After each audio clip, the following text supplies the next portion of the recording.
Some people might get this one. So they're gonna have to show me all the different ways to do 3/4, and then they're gonna do 1/2. My name is Veronica Flores and I teach a 4th grade class. You can use the marker, but I would suggest you use pencil before. At Cal State Northridge, the program entirely transformed my idea of the way math should be taught.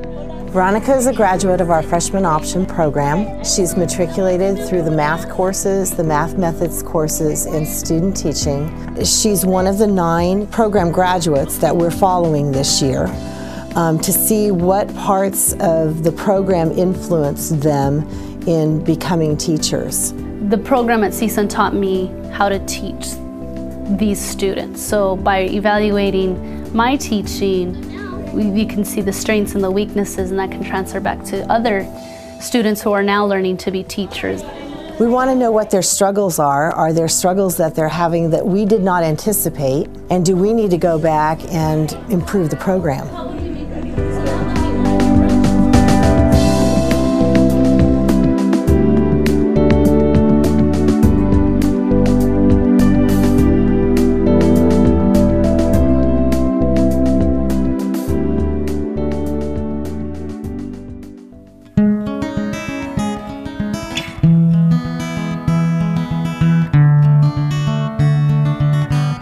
Principally, when you look at people who come into colleges these days, you've got a paradox, particularly in California, where they do well on high school achievement tests in math and in English. They are testing out and moving on to college, but they come here and they do poorly. The only answer to that is working with the schools to produce better quality students, and we do that by producing better quality teachers. Teachers for a New Era is a bold and ambitious effort to strengthen K-12 teaching by transforming university-based teacher education. Cal State Northridge was one of the first 4 institutions selected to participate. The project is the institution's, and AED's role is to provide technical support and guidance. Well, we started working probably 6 years ago now as part of Teachers for a New Era, with math professors in the math department who were teaching the Math for Teachers classes. We started looking at what was happening to our sophomores. Then as they started matriculating into the higher level math classes and the math methods classes that they take as juniors, we tried to analyze what kinds of experiences were they having, what knowledge base were they coming away with. Okay, anything else? What else things called, Daniel?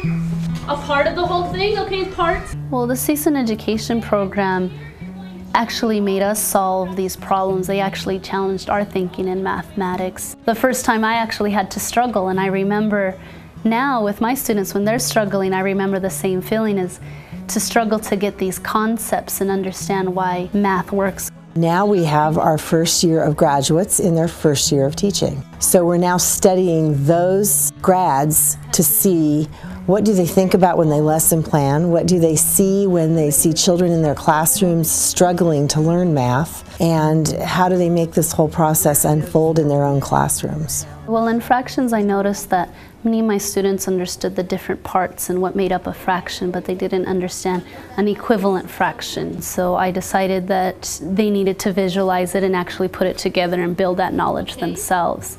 And so I pulled lessons from the different books that I received during my classes at CSUN.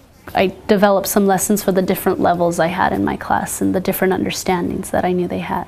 When teachers are more aware of how students learn, of how they pace themselves, and their styles of learning, we can have a bigger impact on the students themselves. So we pass these around, kind of look over. What we've done here with AED is we've brought AED into our consultative process. So when we think about conceptualizing, one of the principles of TNE, we've always used AED as a sounding board. We worked with Carnegie and with AED for the simple reason that they were bringing to the table an immense number of intellectual resources. The people who had experience in working with teachers, people who knew about value-added methodologies, people who had a great deal of experience working in clinical sites. In this case, what we want to do is bring the best social scientists to the table so we can work together and learn from them. We've moved from involvement to engagement. And so now it's not just well, yeah, we're training teachers. We think a lot more how the whole picture of training a teacher should be.